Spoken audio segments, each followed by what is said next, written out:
Welcome back to Accessible Intelligence, where we help young professionals do more with less. This is the final episode of, I guess we could call it season one. And if you've been an avid fan, you understand now that each episode we have a point person. And today we're wrapping it up with Hillary. So, Hillary, why is this episode involving Londani, tech, young professionals? We're going to be talking about other things too. To set this video game, set the stage a bit for us. Yeah, so really understanding the gravity of the fact that this is our last episode for this season, if you will, as you mentioned. I just want to think kind of about sort of really taking a step back, right? We've talked a lot about AI, we've talked a lot about its core developments, talked about startups, ChatGPT, what have you, right? But I think going back to the purpose of this podcast, it's a sense that because we are at the ages that we are sort of and like exist at this particular point of technological innovation, like we have a unique perspective on technology just by virtue of being like 23, 24, right? Actually, I think all of us are 23, right? That sounds right to me.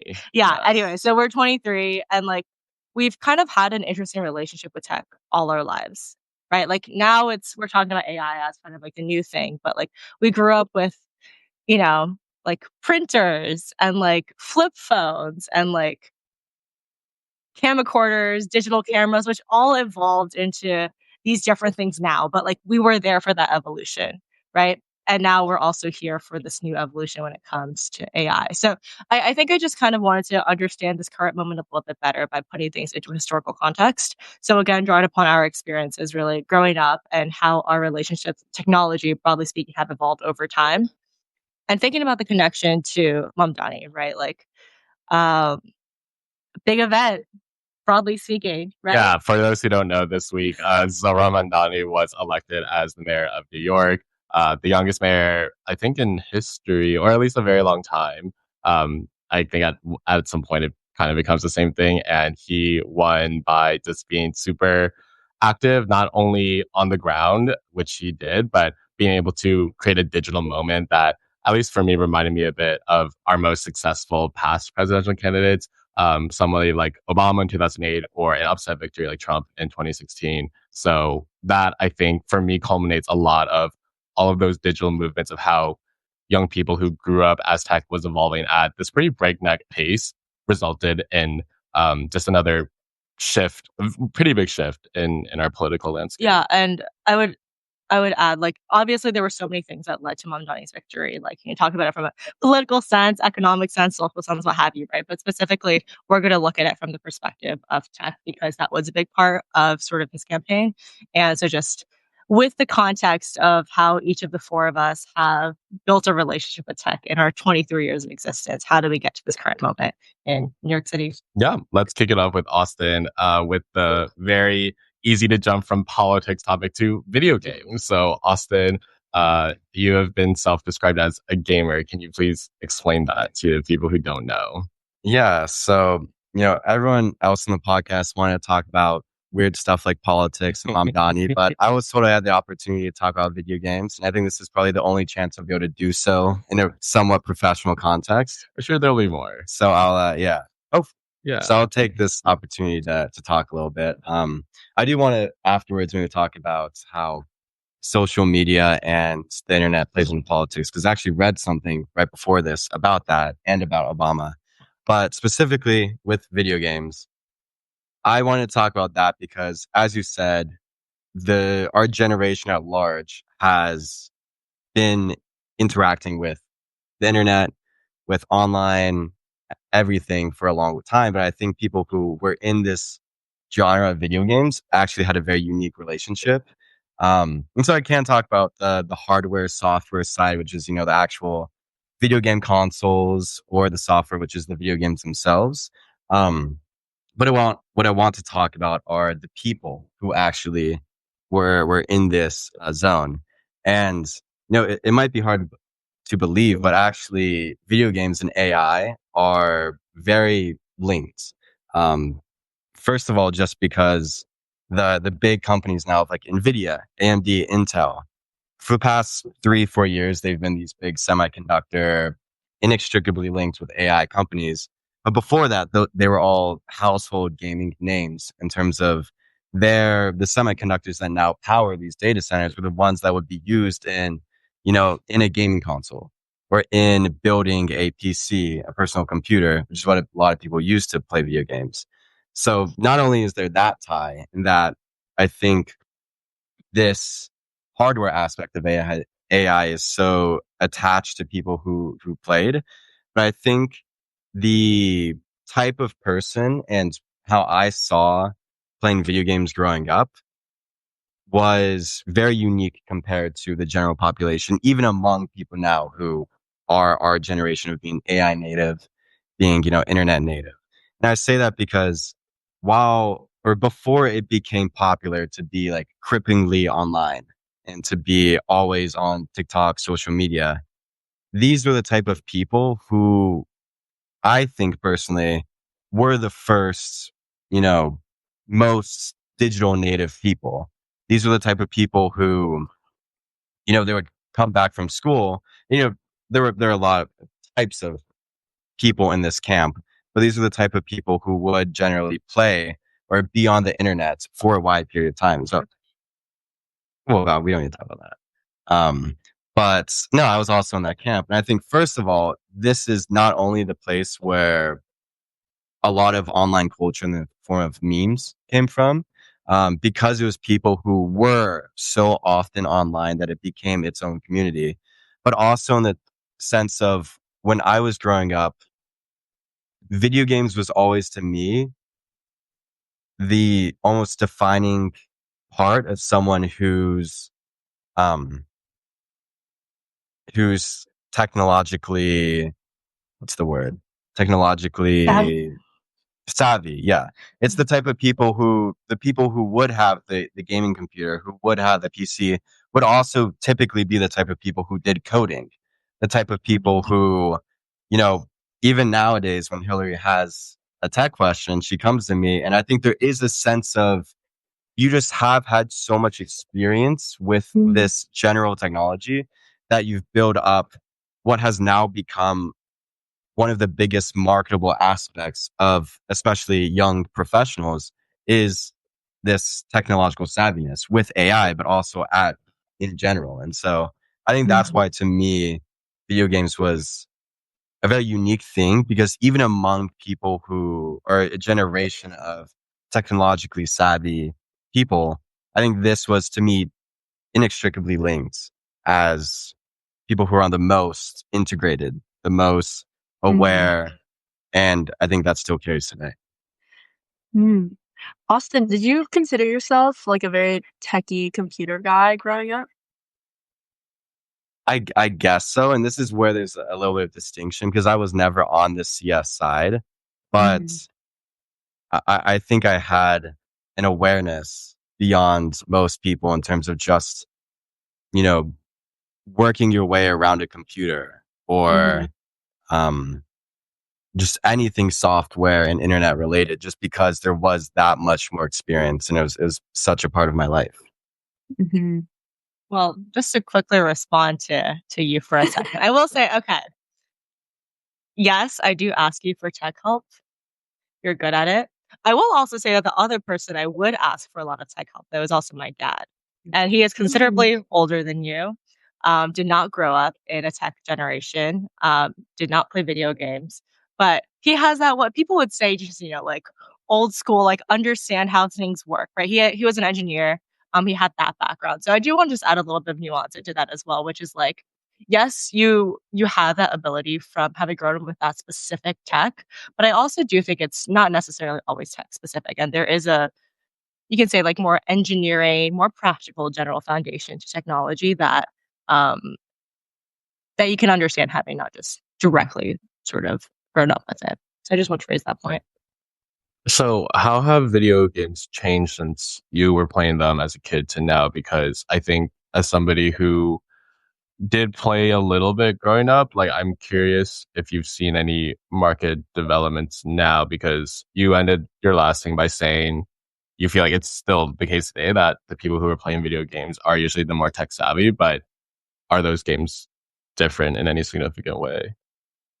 I do think it's in a way democratized a lot, just because I think as we were growing up, you had the first of these more accessible formats, which is like phone app games. You know, you had Flappy Bird, which was one of the first big ones. And I think that was when we were in high school or late middle school, one of those Yeah. two. Yeah.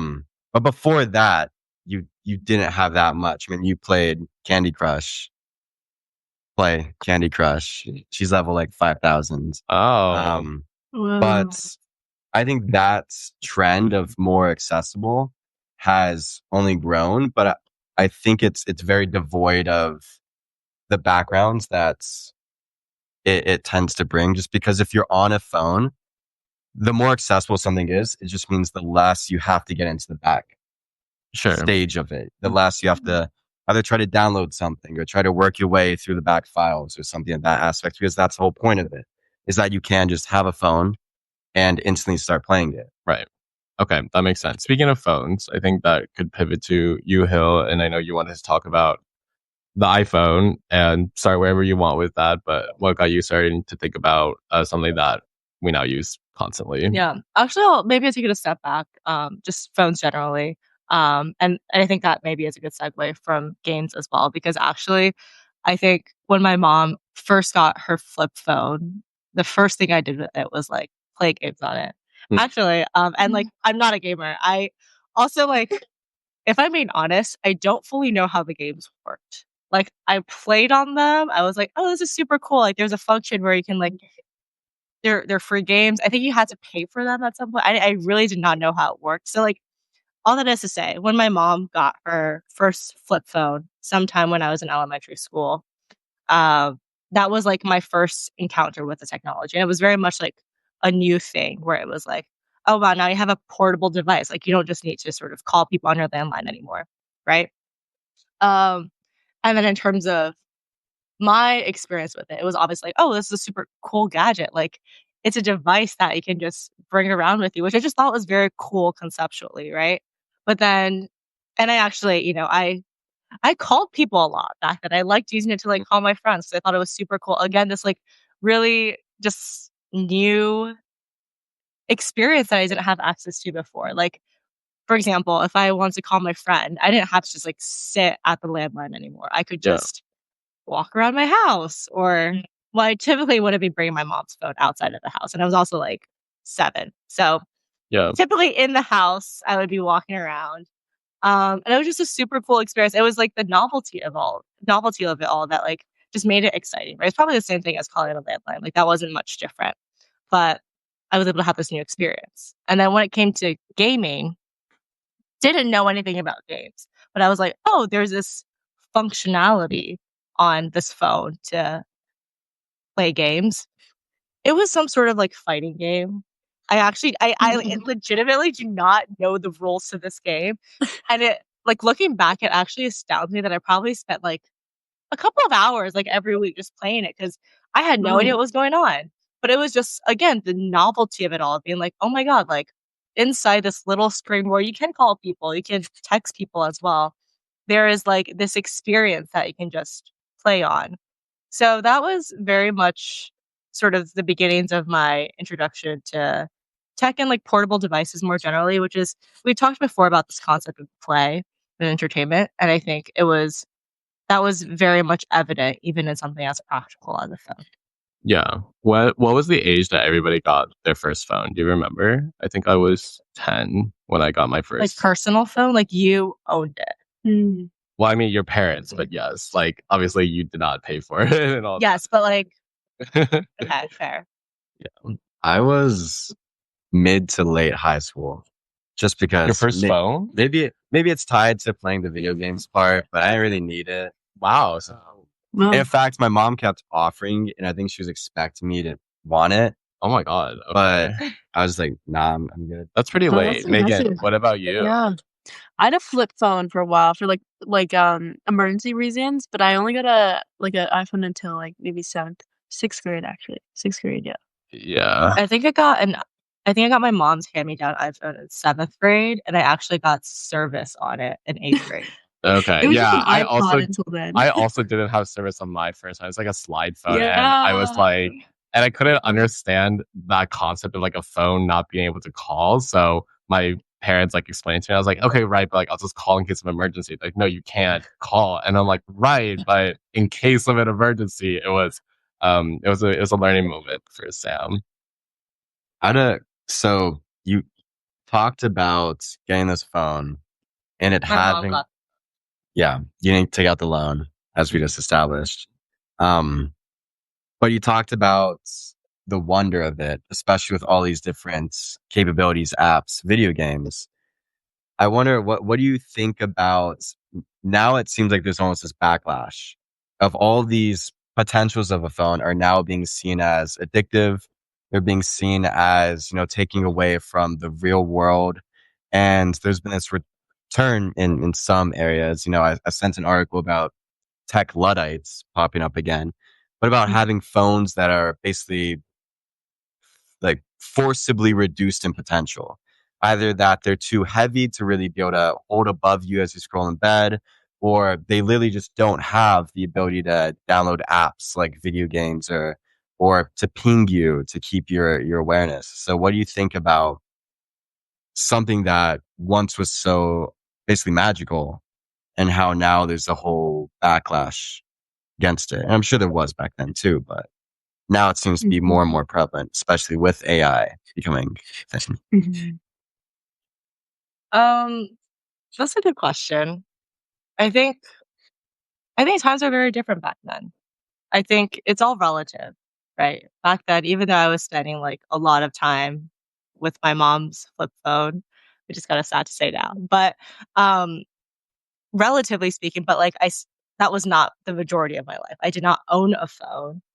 The experience, like you're talking about having like, able to call, able to text, take pictures, have games, but those were all very limited functions, right? To be clear, like at the time, like in terms of, to your point about service, like my parents had like like it was not unlimited phone calls. Like they had a limited number of like hours every month, and also they couldn't send text messages at first either. So like those from a service perspective were also very limited. No internet, none of that. And I think in that sense, like the phone was novel to me because it was it's very different from the other aspects of my lived reality, right? Like it was like times when I was like, oh, like I would be shopping and I would be bored. I'd be like, normally I would just be bored and exist, but now I had like something fun to just like play around with. But now I think it's like the expectations are different. It's not so much people don't. I don't think people expect to be bored in the same way. Like that feeling still exists, but like you always have something else you could be doing, right? Like I feel like that's just the internet has become so pervasive to the point where you can just sort of use it. Or technology generally has become so pervasive where you can just use it whenever you're looking for a distraction. So I think it's all relative in that sense. Where now we're trying to scale back because it's become such a big thing, but back then, obviously we didn't need to because it was even at its height, it was like such a small part of our lives. I feel like for me as well, a big shift was when I started using my phone to listen to music. And I think I remember the early days of YouTube. I think the first like viral video I watched was like Baby by Justin Bieber, and everybody said it sounded like a girl. It's a whole debate. But I remember like Spotify getting bigger in high school, and I know it's still big. I'm on Apple Music now, so I'm not like fully in that world, but I know it's still big. And I remember before I was paying for my own music subscriptions, my dad was like, "Do you still need this?" And I'm like, "Yeah, because I think this is probably my most used app out of everything, like either actively or just when I'm walking." And then that's when all the headphone stuff started coming up too. But Meg, I know you wanted to talk about Spotify and streaming, so curious to hear about your start with this very, I would say, like particular way we consume music now. Yeah. I got really interested in understanding the evolution of music recently. And so I guess we can go back to like analog music, but originally music was played on, records and it was very clunky. You couldn't take music with you. So before like we had records, we had live music, and then those were translated onto records that we could play. But then what came out was were CDs. and people could take these smaller discs around and put in their headphones and walk around with music, and then suddenly it was portable, which was crazy. But something that I distinctly remember growing up was my mom had an MP3 player, and my sister and I would fight over this little MP3 player because what was really cool about it was that you no longer had to listen to an entire CD or buy a whole CD's worth of music in order to just play one song. And with this MP3 player, you could just download the songs that you wanted from different albums, from different artists, and just have it on like a little player that you could play anywhere. And I thought that was like insane. Um, and I think that kind of segued into the iPod Touch, or the iPod, which was just like a tiny little music player where you could do exactly that, but you could like forward through music. You could download whatever music you wanted. And in like the Silicon Valley tech scene, that gave rise to all of these sort of like offshoot companies that like Napier that would let you download music illegally for free. Right, right. Yeah. And then now we have Pandora, we have Spotify, we have Apple Music, and I think um kind of growing up and kind of really being a part of that evolution of how we consume music and how we enjoy music has been fascinating, because technology has absolutely been a vehicle for helping to expand the reach of music and the accessibility of music and just how we consume and entertain. Um, yeah, and now there are AIs on my Spotify that can like Yeah. curate content for me, which is crazy. So yeah, all Do you very related. use the AI DJ on Oh, Spotify? absolutely. Sometimes like you just don't want to, like you just want something new, and I just use the AI to like introduce me to new music that I might like. So I found it kind of cool. My favorite part about the AI aspect of Spotify is my friend Ben uses it, and I'm not entirely sure what it is because I don't have it, but I'm sure maybe you know, but there's a way that it creates a vibe for you, Sure. like a Yeah. playlist, and it Yeah. names it. And he has some of the craziest names for his, like, it'll be like a Sunday morning. It's like nice outside, and it'll be like depressed, sad boy playlist for your Sunday. And it's just always some genre of like just sad. Sure. There's Sad. never not, even if it's like a beautiful day. And Wow. he's like Wow. happy. It'll be like, yeah, just sad boy music Wow. for the morning. Yeah. And I don't know where that comes from, but it's interesting with AI integration, how it's almost attaching an identity to you because of the music you listen to. Yeah. For those who might be saying, "Oh, Ben sounds familiar," he was brought up in the last episode as the one who used ChatGPT to talk to Hillary for the first time. So check out that episode if curious. But Megan, I'm wonder if you've talked to other people about this Spotify AI use, because actually on the other podcast, not this one, I have talked to a different friend about how she's pretty against using AI, especially for Spotify, which is an app she deeply cares about. So have you run into any people who don't use it? Because I actually thought that's where you're going with it. So I'm curious if there has been any conversations you've had on that front. Yeah, that's really a good question. I actually met a founder in London who's building a Spotify alternative called Listen, and the whole Okay. point is that like it's no AI. It's no AI, and it's supposed to be more ethical for creators because more of the proceeds from their listens goes directly to them. But like, there's definitely a wave of people who are just like very anti AI in the music industry, and I think that's totally valid too. But it's been interesting to kind of actually meet like these founders. Um, but yeah, there's also, I don't know if you guys have been listening to like the AI music on Spotify, but for the first time very recently, I think this was last week, an AI artist reached like the top charts. She's completely AI generated, has her own like social media presence, and she's been popping off, which is crazy because I guess maybe this is a commentary on whether people really do care or are really looking into the artists that they're listening to. Yeah, I think something I had been seeing in the past year are popular songs being covered by other popular artists as if they had sung it, like a Miley Cyrus song being covered by Ariana Grande, but it's all with AI, or like a Drake song that has a different vocalist. I think Drake or somebody else like was making a fuss about it. And I mean that in like a value neutral way. Like maybe like you should be, I think, rightfully questioning if that should be allowed. So there's also the AIification of existing humans onto other human art. It's almost like deep fake music. That's how I would put it. Do you want to say something? I was going to go back to sort of an earlier point just about not AI music as much, but more about specifically the Spotify DJ. I will say I'm not a fan. So I also like Sam. I thought you were going in a more negative direction with that because I kind of see what they're doing, but then I feel like it just weirdly I just feel like the music doesn't actually end up with what I want to hear. And I much prefer instead of I don't know how the algorithm works. I don't know anything like technically about it, but I would much prefer like their country mix or their pop mix or their chill, like their more traditional ones, which I think are go more specific into genres rather than trying to like amalgamate them for me because I think I have different moods on different days. Right. Right. Not always sad boy. Not always sad boy. And I feel like that's such a reinforcing pattern as well. Anyways, that aside.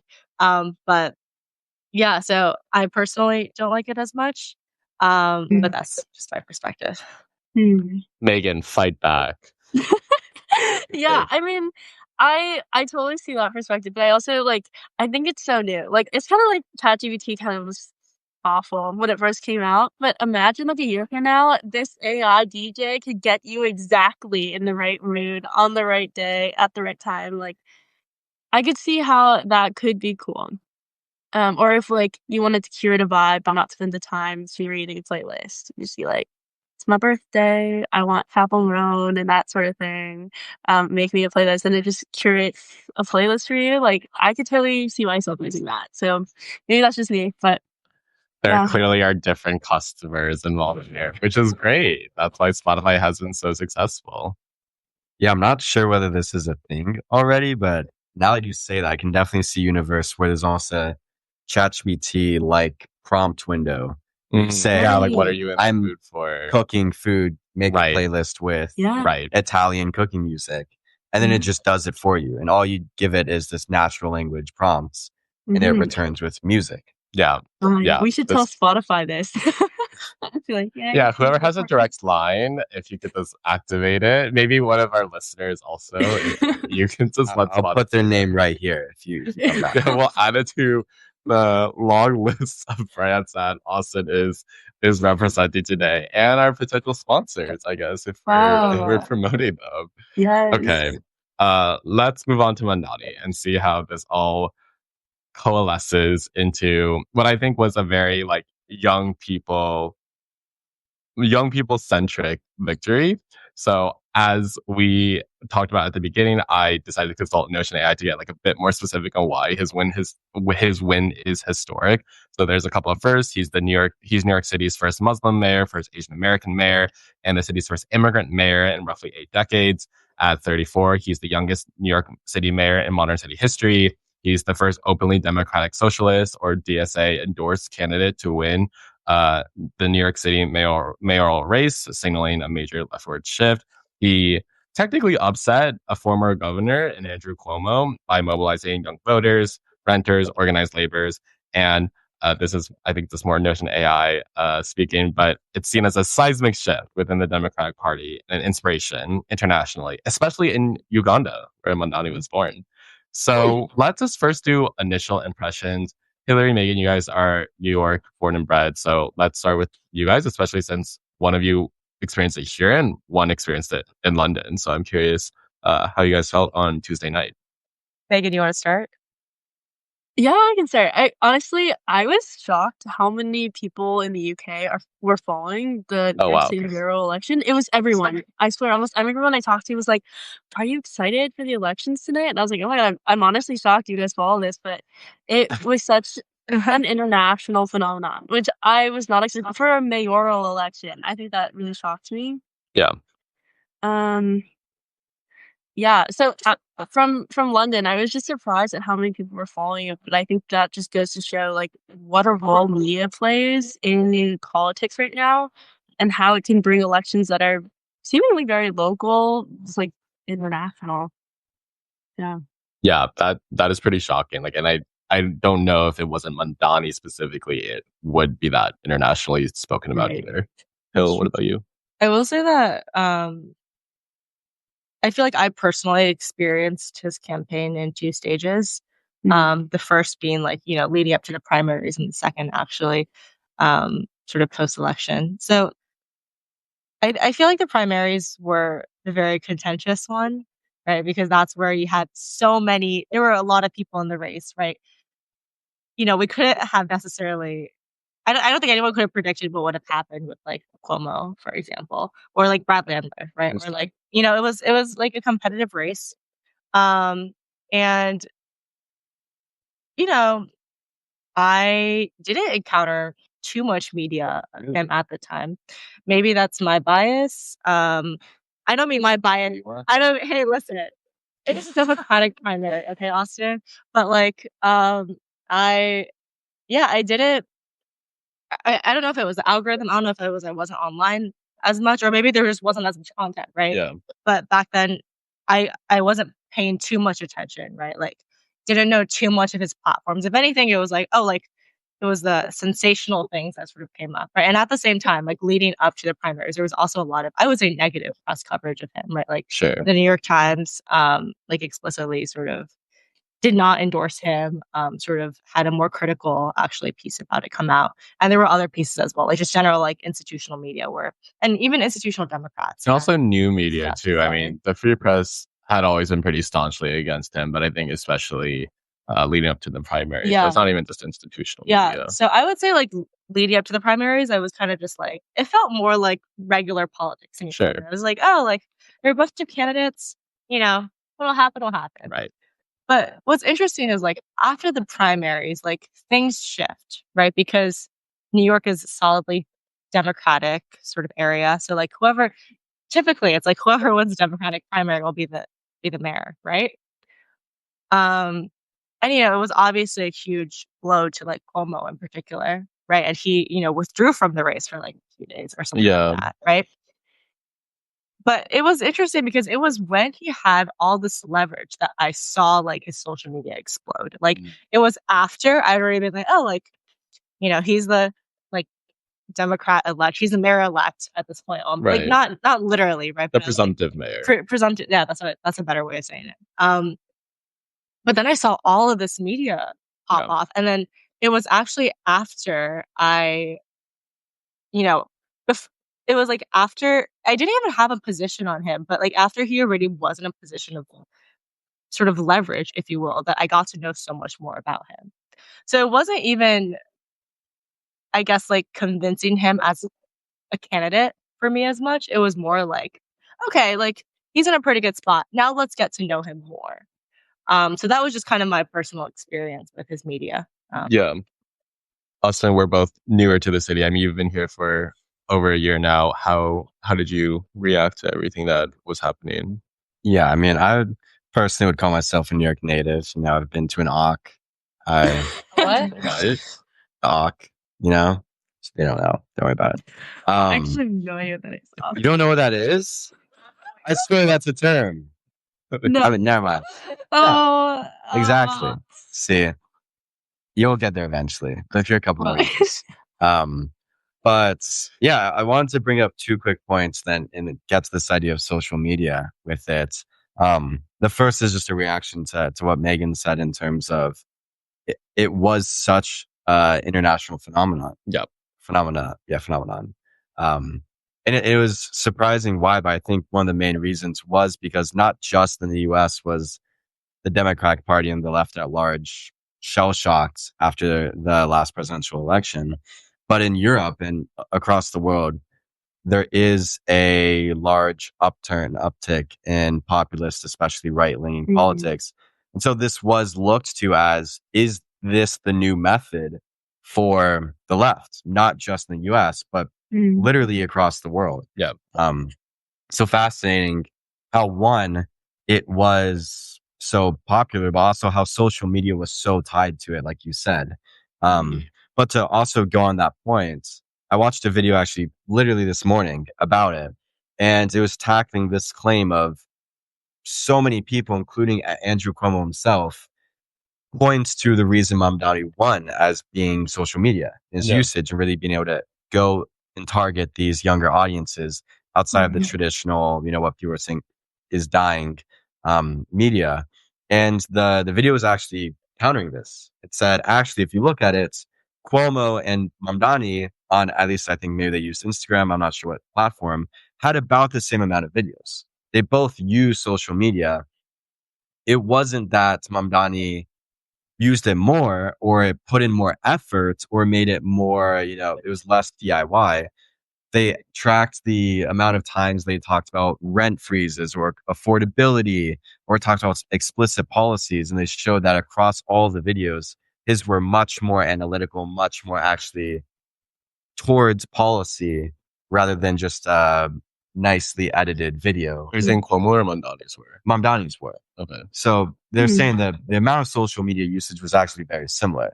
It was just maybe the type of content he created that actually spoke to people.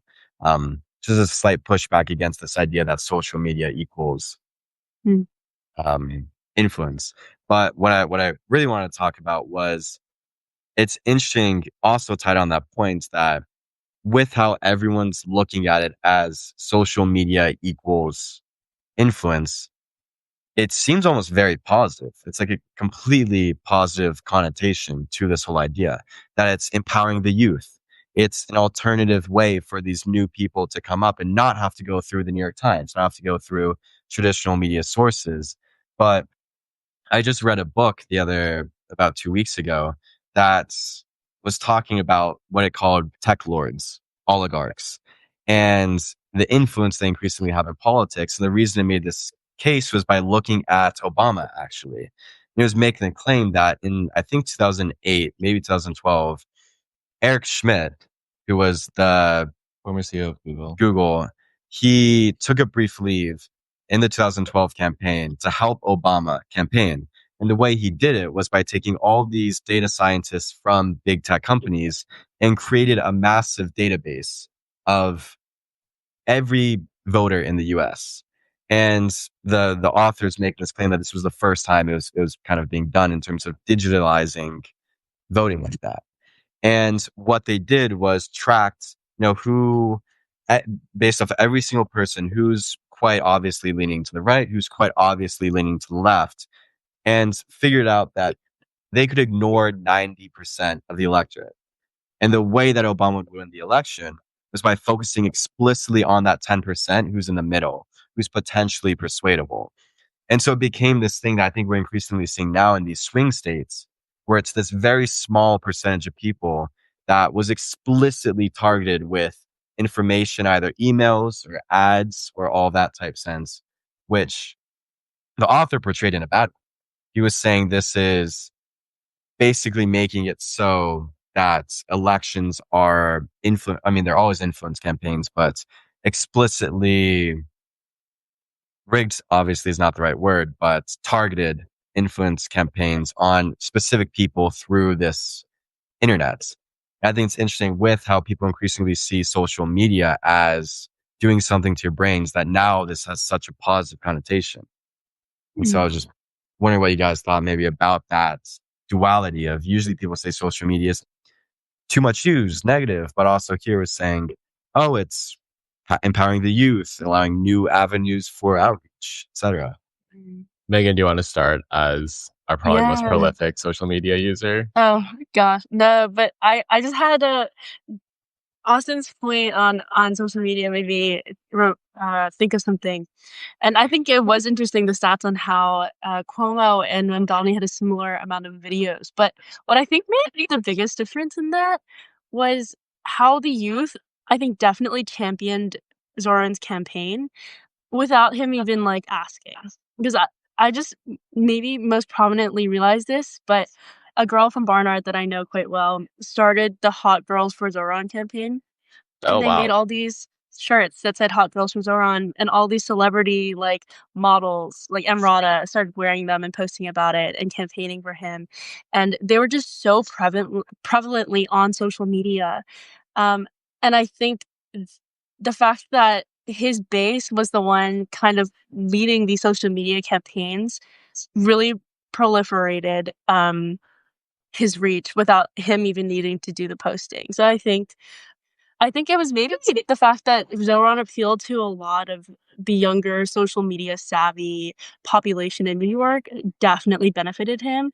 I think Cuomo, like, definitely his base was an older demographic, and therefore, yeah, I just think that the the young people who are really championing his campaigning and his canvassing really helped. And I think that also goes to show how much influence social media can have in getting your friends to just care about something. So if you see someone posting about Zoran, you're probably going to be like, oh, let me learn more about this guy. And I think that kind of snowball effect is probably what happened there. But yeah, so interesting. How that kind of imbalance because of social media can be a thing. Something that's kind of interesting here is I would argue that a lot of his social media campaign targeted people who didn't need to be convinced, right? At least in terms of voters, right? It's not like I would argue for the most part, he wasn't mobilizing the people who were largely consuming his social media content. But to your point, Megan, I think it's interesting here because he's targeting them maybe not as voters, but as like his campaigners, right? People who would sort of, they're not like the end voters necessarily, or that's not the focus, right? But it's like, how do you influence people to then bring sort of your campaign into their own networks, right? So in some ways, it is social media, but it's social media with like a outside of social media purpose, right? Because you're trying to tap into like the more, I don't want to say physical because it's not necessarily physical, but like the networks that exist outside of really what you just see on social media, like the people that you go to work with, the people who you like go to school with, etc. So I just want to raise that point. Yeah, I actually really agree with that. And that's what I was thinking the same after what Megan said about how maybe it wasn't necessarily his social media usage was the difference maker, but the fact that social media exists was the difference maker in terms of, because I think what we're getting at, what Megan was saying, is that it really was youth driven, youth participation. And where are the youth? They're all on social media. And so it wasn't necessarily the case that he was creating this content and was going straight to the people who really cared. But for the people who did care, they were on social media, they were posting about it, which got that name to other people on social media, which got more people to see it. And so it was this way to get this voting pool, this voting block more into the campaign, more into politics. Whereas for Cuomo, like we said, I think it's right to say that it wasn't necessarily his majority base being a younger population. So social media would play less of a role in that. Yeah. And it's not just the external facing tech, it's also the tech that's on the back end too. The Madonna campaign used this software called Solidarity Tech, founded by Ian Porto. And it was essentially able to use just a few dozen paid field staff to mobilize about 90,000 volunteers to campaign and canvass, especially on Monday and Tuesday, when people probably are making those last minute decisions that could turn an election. So it's not just, I think, the brilliant social media of whenever I saw a video of it being like warm, sunny, Mandani's always smiling. There's like very consistent interactions of like him with various people, various working class people, and then always very good branding. But it's also once you, to your point, Hillary, like once you're turning from yes, I'll vote for Mandani to yes, I'll vote for Mandani and I'll also go canvass for him, they had the tech readily available to do so, which I don't think was necessarily always the case. Otherwise, this tech would not exist. Also, it's Ivan Pardo, not Ian. Apologies. I'm sure he's listening. So just making sure we respect the founder of Solidarity Tech. But I think what this means going forward, especially because there definitely will be more people like Mandani, maybe not democratic socialists, but I'm really encouraged to see him kind of break through as a 30 something. And I hope other 30 somethings of like all political ideologies are probably a bit more optimistic now because of this. You have to use technology both on the external face with social media, but also to mobilize people when they have been convinced, either by your social media tactics or elsewhere. I'm sure there's stats, but it is becoming an integral part. And I think it sets up also the 2028 presidential election, because I think what I remember most about last year's election was that Trump and Kamala, more so Trump, like just went on podcasts. Like I feel like they were always on podcasts.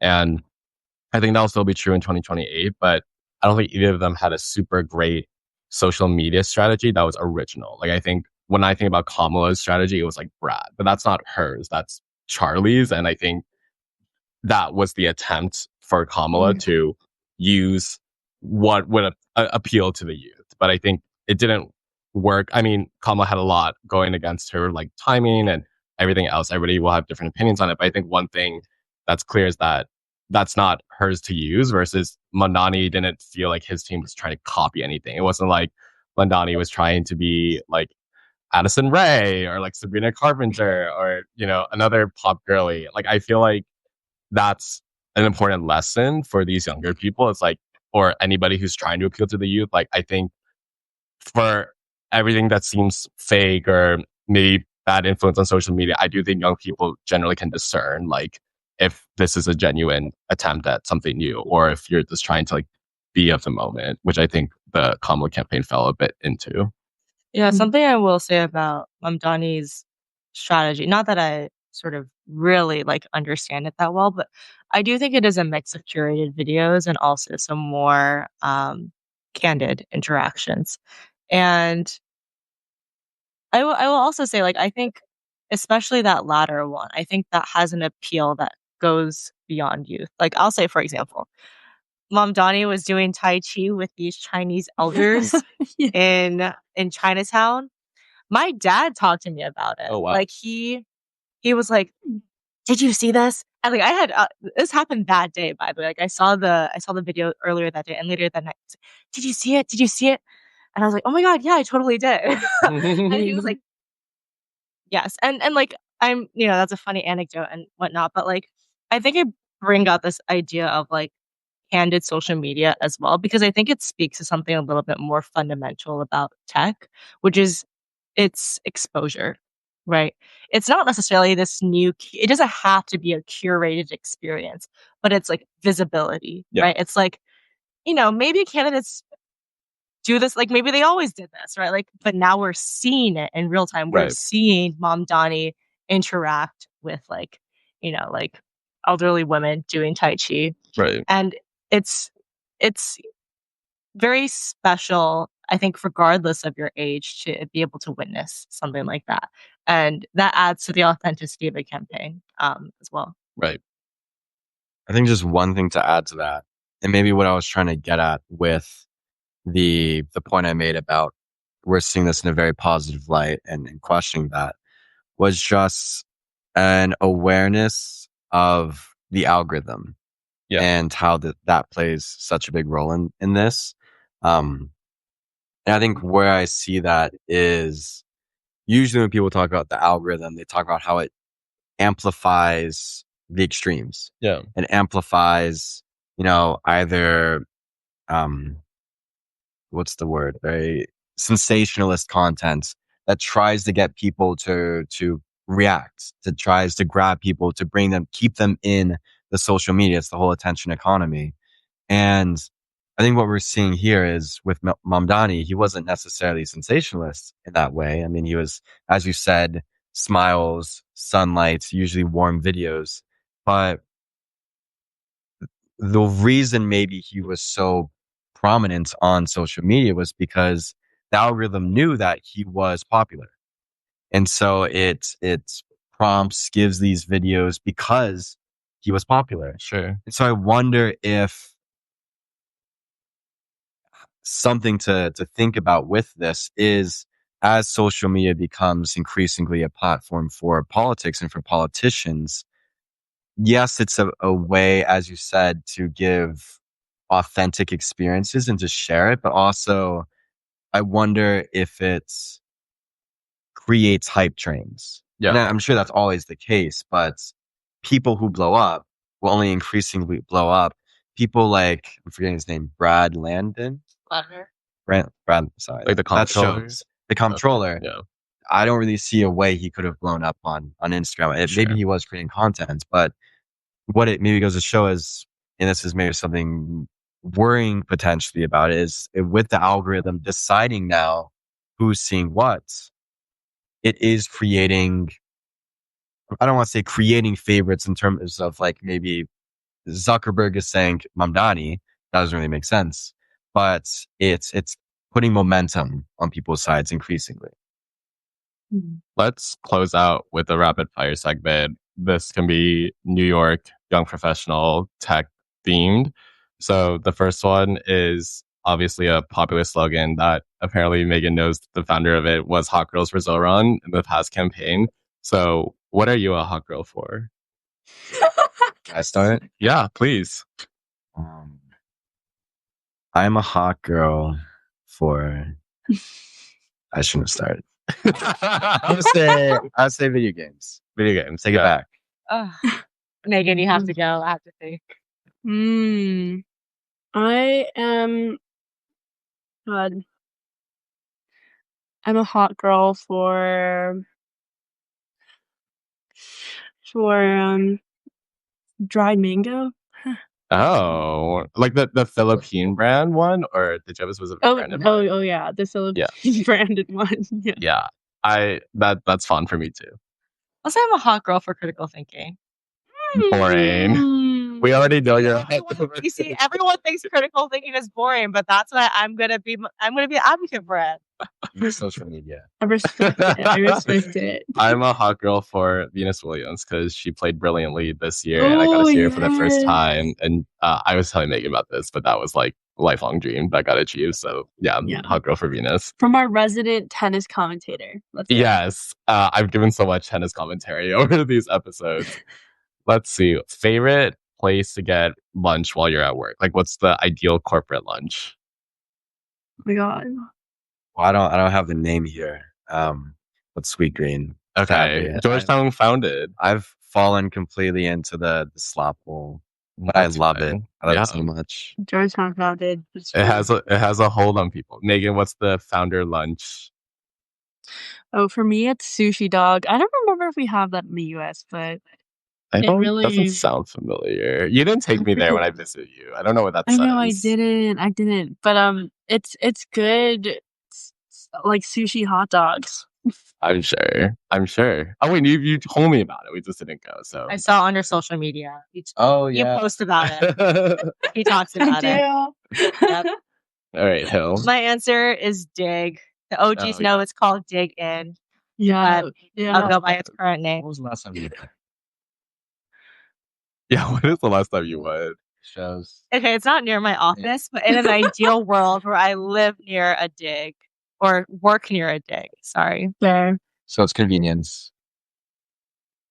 Option my love. I would say my corporate lunch. I don't know the specific names, but we do forkable at my company, so it just gets us lunch every day we're in the office. So I've had great like Mediterranean bowls. I had this good like Shanghai chicken yesterday, and they clean out the fridge at 2 p.m. on Friday. I had extra chicken, so the way that I was told you circumvent them throwing it out is you like put a sticky note like, please don't throw it away. So I did that and I threw it away. So I did not get the extra chicken. I think next time I need to like do 2 sticky notes, 1 English, 1 Spanish, like just like cover my bases. Maybe that also could help. And that has been honestly living in my head a little bit. Like I did not enjoy wasting food, and that was a pretty unintentional food waste. Where's everybody working out these days? Where are the gym memberships going towards? Austin? Are we trying to get sponsorships? Name every brands. Well, I'm gonna take Hillary's answer and say she started. She was told to do 50 push-ups a day. Yeah, and so I started doing that. So I'm just gonna stay at my home. Okay. But then she acted like she was doing it. Little did I know, I found out the other day she stopped, Mike keeps doing it, so one person no has betrayed. yeah, one But person has to pick up the slack. Okay, Megan, are you using the gym that I'm is using the home gym. Yeah. like the one in that building or the one in? The one in this building. Yeah. It's a nice gym. It's a nice gym. Yeah. Yeah, yeah. I have a couple answers. I do have Equinox. Boo. Yeah. In addition, I also NYC Urban Volleyball League, Shout out. NYC Impact. Thanks for the gym space.